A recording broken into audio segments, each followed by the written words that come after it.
గ్రామీణ పట్టణ ప్రాంత స్థానిక సంస్థల్లో వెనుకబడిన తరగతుల రిజర్వేషన్ల ఖరారుపై సమగ్ర అధ్యయనం చేసేందుకు ప్రభుత్వం నియమించిన డెడికేటెడ్ కమిషన్ సోమవారం రాజమహేంద్రవరం ఆర్ఎండ్బి అతిథి గృహంలో బహిరంగ విచారణ నిర్వహించింది.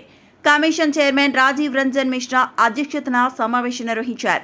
సమావేశంలో జిల్లా అధికారుల నుంచి కీలక సమాచారాన్ని సేకరించారు. బీసీల రిజర్వేషన్ల ఖరారులో కేవలం కులగణన మాత్రమే కాకుండా సామాజిక ఆర్థిక వెనుకబాటుతనం కూడా ప్రధాన ప్రమాణంగా పరిగణించబడుతుందని కమిషన్ చైర్మన్ రాజీవ్ రంజన్ మిశ్రా స్పష్టం చేశారు. దీనిపై మరింత సమాచారాన్ని మా ప్రతినిధి కుమార్ ఫోన్ ద్వారా అందిస్తారు.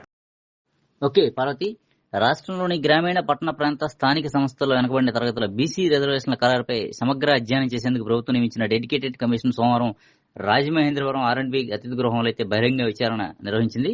కమిషన్ చైర్మన్ రాజీవ్ రంజన్ మిశ్రా అధ్యక్షతన జరిగిన ఈ సమావేశంలో అయితే జిల్లా అధికారులు కీలక సమాచారాన్ని సేకరించారు. కమిషన్ చైర్మన్ రాజీవ్ రంజన్ మిశ్రా అయితే ఈ సందర్భంగా మాట్లాడుతూ బీసీ రిజర్వేషన్ ఖరారులో కేవలం కులగణన మాత్రమే కాకుండా సామాజిక ఆర్థిక వెనుకబాటుతనం కూడా ప్రధాన ప్రమాణికంగా పరిగణించబడుతుందని స్పష్టం చేశారు. జనాభా నిష్పత్తి, ప్రాంతాల వారి పరిస్థితులను దృష్టిలో ఉంచుకుని రిజర్వేషన్లు నిర్ణయించబడతాయని స్పష్టం చేశారు. అయితే ఈ గత ఎన్నికలకు సంబంధించిన సర్పంచ్ స్థానాల వివరాలు, బీసీలకు కేటాయించిన సీట్లు, గెలుపొందిన బీసీ అభ్యర్థుల సంఖ్య, ఇతర నివేదికలన్నీ కూడా సమర్పించాలని ఈ సందర్భంగా మిశ్రా అధికారులను ఆదేశించారు.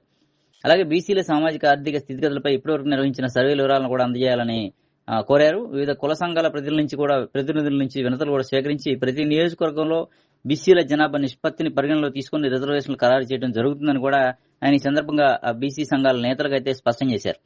ఇదే సందర్భంలో వెనకబడిన తరగతుల వారికి ప్రభుత్వం ప్రయోజనాలు సమర్థవంతంగా అందేలా, అంటే ఏదైతే ప్రభుత్వం బీసీలకు అందిస్తుందో ఆ ప్రయోజనాలన్నీ కూడా కరెక్ట్ గా అందేలా చేయడమే ఈ కమిషన్ లక్ష్యమని, ఏదైతే ప్రభుత్వం డెడికేటెడ్ కమిషన్ నిర్మించిందో ఆ కమిషన్ లక్ష్యమని చైర్మన్ రాజీవ్ రంజన్ మిశ్రా అయితే స్పష్టం చేశారు.